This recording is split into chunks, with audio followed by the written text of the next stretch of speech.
Going from an idea sketched on the back of a napkin to a robust, stable product requires a wide range of skills. You can spend ages looking for a 1 in a million developer who can do it all, or you can quickly ramp up an entire product team to help you build and launch a product with our sponsor, DevSquad.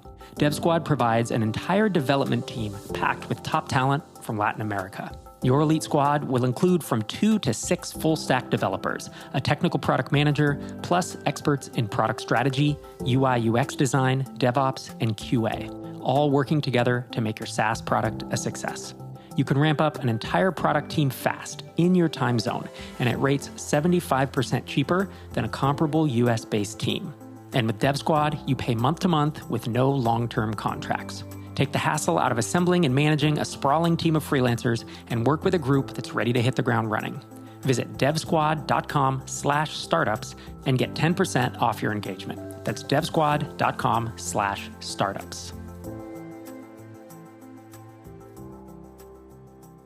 Welcome back to Startups for the Rest of Us. I'm your host, Rob Walling, and today I look back at my 2023 and I reflect on the highs and the lows of the year.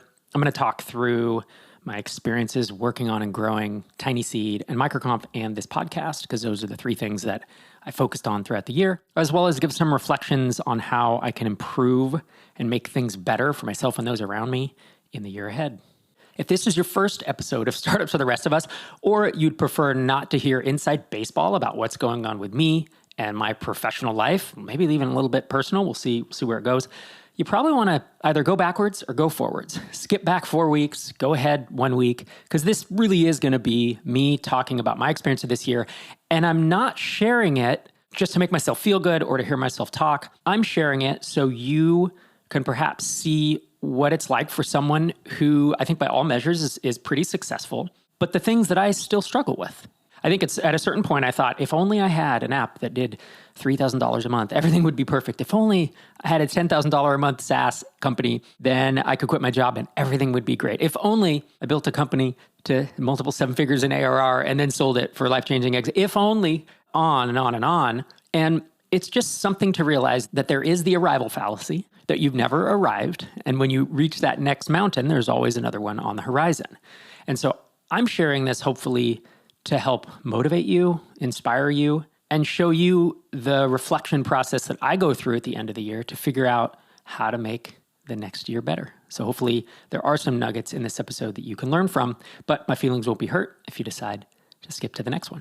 Before we dive into that, we are running the next edition of the State of Independent SaaS Survey and Report. Through MicroConf, we've run the survey a couple of times, and then we decided to take last year off because the information coming through wasn't changing. The survey is about 40 questions. It takes less than 10 minutes to complete if you have your metrics handy. And then we take that data from what usually winds up being between 600 and 1,000 independent SaaS companies. These are bootstrapped and mostly bootstrapped SaaS companies. And we compile a report with all the key findings and helpful industry benchmarks that you don't get anywhere else. The survey closes soon. We could really use your input. All the data is kept anonymous, and every survey response we get makes the report that much better. Head to stateofindysaas.com to complete the survey, and we're going to enter everyone who completes the survey into a drawing for a free ticket to MicroConf US 2024 in Atlanta. That's more than a $1,000 value. I know it's a lot for me to ask you for 10 minutes out of your busy day, but it really would go a long way towards making this year's report the best yet. We are mixing it up this year, asking different questions and pulling out different findings than you've seen in the past. So even if you've filled out a prior survey, it'd be amazing if you could head to stateofindysaas.com and complete it.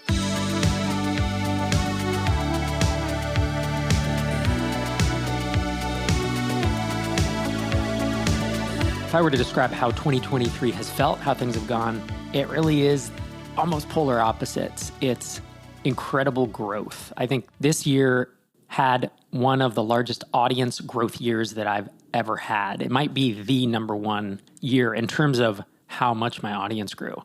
Between publishing the SaaS Playbook and doing the Kickstarter for that in May, sold about, I think, just under 3,000 copies there. And just last month, passed 10,000 total copies sold of that book. And to put that into perspective, it's a self-published book. Start Small, Stay Small, which I published in 2010, has sold a total of just under 15,000 copies in 13 years. And that's been amazing. I mean, that book has made me, I'd have to run the numbers, between selling on Amazon and Audible and then selling directly, it's got to be $350,000, $400,000 on Start Small, Stay Small. And the SaaS Playbook, already passing 10,000 copies sold, I will admit is beyond even the ambitious goal that I had. I was happy with the Kickstarter, raising low six figures, $108,000, and selling, again, almost 3,000 copies. What I wasn't prepared for was the continued strong sales. And I think I'm a bit naive. I'm a bit naive on that because I always underestimate, I think, the power of creating good content and the willingness and desire for people to share that. So I'm definitely stoked to have that many copies sold. And then in terms of the audience growth, this year, if you combine MicroConf, TinySeed, and this podcast, our email lists and the listeners of this show and the YouTube channel subscribers, it is absolutely past 100,000 people being reached on a weekly, a monthly basis. Depending on how you count it, even if you dedupe and assume there's overlap, we're probably past 150,000. It's a lot of people. Everything's working as it should be. As you know, my mission that I think has become the mission of TinySeed and MicroConf is to multiply the world's population of independent, self-sustaining startups. And in order to do that, we have to reach a lot of people. The more people you reach, the more people that you can help and educate, potentially advise, invest in, match together, connect with one another, and have an impact on.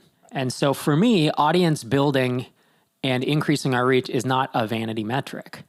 It is a top-line key performance indicator of how well we're doing. And so you contrast 10,000 copies sold of the SaaS Playbook in the last 7 months. You contrast our reach crossing 100,000 or 150,000, it depends on how you count it. Say 150,000 person reach. And you contrast that with something I talked about in a podcast episode probably 5 or 6 months ago. I think it was during the summer where I said, I'm not burned out, but I can see it on the horizon. And I talked in that episode about a big piece of this. I don't want to say burnout because burnout is a very technical term, and I have not been burned out this year, and I'm not burned out now, but it's shorthand for being tired. Maybe I'll say I'm tired or fatigued or world weary, whatever adjective we want to use. And for me, a big piece of that in the summer was the grind of our content schedule. I record 52 YouTube videos a year. I record 52 episodes of this podcast a year, and then 52 episodes of the MicroConf podcast a year. So you're talking 156 pieces of content that we push out. That doesn't include MicroConf remotes, in-person MicroConfs, 5 TinySeed events. It's a lot going on. And while, one could argue the MicroConf podcast, I only record intros. It's not a full podcast I have to do custom information for, but it's all work, right? And it is something that it doesn't go away. I don't take a vacation from it. When I take a vacation, I have to record ahead. And so the way I started getting around that fatigue or tiredness of the grind was, we started finding some folks who could help fill in on the YouTube channel. So I didn't have to record 4 videos a month. Maybe it's 3. And I started batching recording. So I would record 4 YouTube videos in a week, and then I was able to take 3 weeks off. And that worked until the fall. So this fall, I traveled more in a maybe 10, 11-week period than at any other single time in my life. And for those of you who travel a lot for work, especially if you have a family at home that you like hanging out with, I like my family. I like my house. I like Minneapolis. I like my dog. So while I don't mind being away from home, taking whatever it was, 6, 7 trips, 2 of them to Europe in a pretty tight time frame with the time zone changes and all that, it starts to take its toll on you. And there's a physical toll of kind of the sleepless nights and taking melatonin to try to get on time and then flying back and waking up at 4 a.m. and trying to operate during the day. And there's the mental toll and the emotional toll, right, of not being around, quote unquote, my people, my family at home, and the comfort and I think the stability of what we've built here in Minneapolis. And so this fall was tough. And it was a combination of things. It was a perfect storm of, we had multiple TinySeed events. We had multiple MicroConfs. And I agreed to speak at a couple of events. And, now that I published the SaaS Playbook, I'm getting speaking invites again. And around all that travel, of course, I was continuing to try to ship YouTube videos, or I would say continuing to ship YouTube videos and episodes of this podcast. As I commented on a previous episode, you'll notice there were more solo episodes than usual. And it's because I just didn't have any time to plan to record with anyone. And when I was at home, I needed to hop on it real quick. And oftentimes I had to record an episode last minute right before a flight was taking off, so I didn't have time to schedule it. And so the show must go on, as I say. And I feel like I was able to maintain the quality of the YouTube videos in this podcast, but it all takes a toll, right? And so that's what I've been reflecting on as the fall has wrapped up, because I'm done with work travel until January. I have one trip there, and then I don't believe I have any more travel until April, which is MicroConf in Atlanta. If you don't have your tickets yet, microconf.com/US. And so in a year where the podcast and the YouTube channel and our audience in general grew faster than in a year prior, where TinySeed was firing on all cylinders, we funded 40-something companies this year, bringing our total to more than 150 companies. And the MicroConf YouTube channel, I realized I got an email the other day that our YouTube channel passed 3.5 million total views, which is pretty incredible. And we ran, I'm trying to think of how many in-person events, I think it was like 6 or 7 successfully. Broke even, made a profit on those. We matched hundreds of folks into mastermind groups. Like, everything's working. Everything's up and to the right. And yet, you can still feel fatigued. You can still be approaching burnout. And if you don't catch it early and do something to mitigate that and make a change, then you're going to hit it. Once you get into burnout, it's really hard to undo. Usually you have to take months off. Sharon and I have a chapter in our book, The Entrepreneur's Guide to Keeping Your Shit Together, about if you're dealing with burnout. And it's pretty drastic what you need to do. And so I don't want to get there, right? So you have to make changes early, because if you ignore it, it's not going to go away. The ostrich approach to burnout, putting your head in the sand and thinking it's going to get better by itself, it doesn't work. And in fact, I've tried that in the past and it didn't turn out well. And so my thinking at this point is, all right, all this has happened. How do I avoid this next year? Because I'm in a lull now. And I say that in the most positive way that I possibly can. Relaxed, not traveling, don't have a ton of work on my plate other than things like, this podcast and the YouTube channel. And so as I look ahead towards next year, I think to myself, okay, how can I do this better? And so there are a few changes, and it's a few changes I've talked with my team about already. One is to continue to lean on my team around me to help create YouTube videos such that every YouTube video doesn't need to be me. And it looks like for the next couple months, I think I'm recording about half of the YouTube videos that I traditionally have, which is great. I'm also taking time off. I'm going to take between 3 and 4 weeks off over the holiday break here, Christmas and New Year's, and then in the early parts of January, because it is pretty quiet. And the ability to just unlock, unplug, and not feel like I have to be thinking about, I love SaaS and I love startups. I mean, this is my life. It is my life's work. It is my life's mission. It's what I think about every day. But even something you love, you sometimes need a break from. And that is the case with me right now. And so after recording this episode, I have another couple calls, and then I'm unplugging. I do have some calls tomorrow, actually. This is what always happens, right? Is I plan to take time off and things sneak in that are important and that I need to do. But that's what I'm thinking about, and that's the direction I'm heading towards, is temporarily taking some time off to recharge the batteries. I'm going to not think about work, or actually what I will wind up doing is thinking about work, but at a very high level, right? I'll be thinking about strategy and high level vision of what do I want 2024 to look like? Where do I want MicroConf, TinySeed, in this podcast to be at the end of 2024? What are changes that may need to happen that are beyond things that I talk about on this show, beyond just handing off a couple YouTube videos each month? Another one of those changes is the amount of travel. And I know that for me at this point in my life, I can totally travel a handful of times a year, but 6, 7 trips in 10 or 11 weeks is just, it doesn't make sense. And it is 100%, especially with the time changes, the 8-hour time changes were rough. And so that's something I'm looking at for next year, is like, how do we adjust schedules to make things more productive for everybody?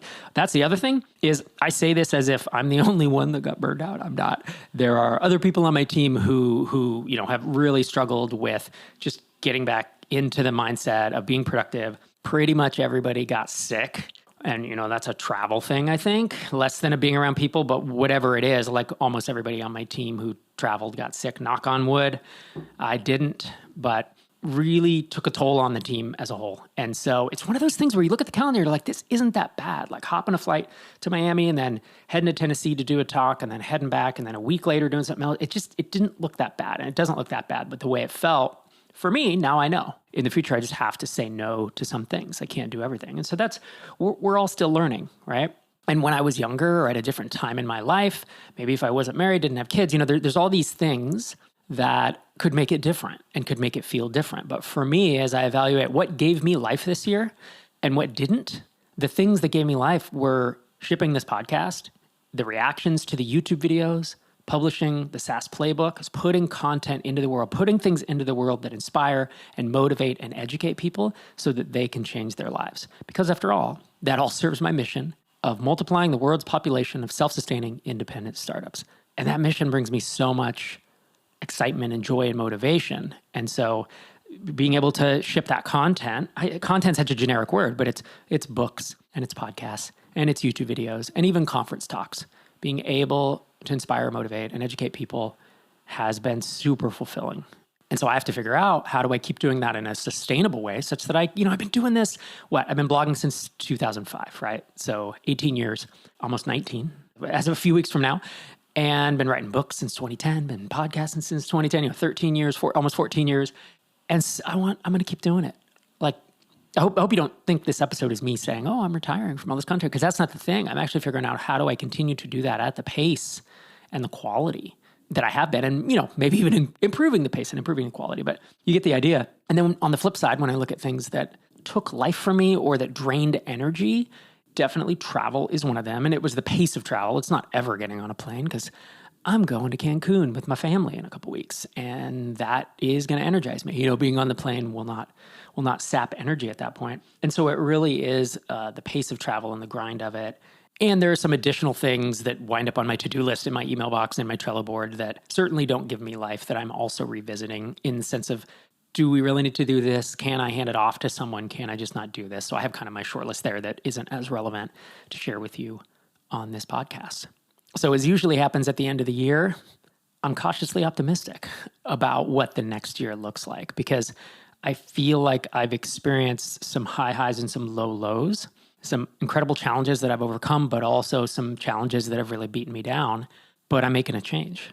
That's the key, is if I were to continue doing the same thing and expecting different results, that would just be dumb. And so that's my charge to you as you listen to this episode, is what do you need to change in your life to keep doing the things that you love, to do less of the things you don't?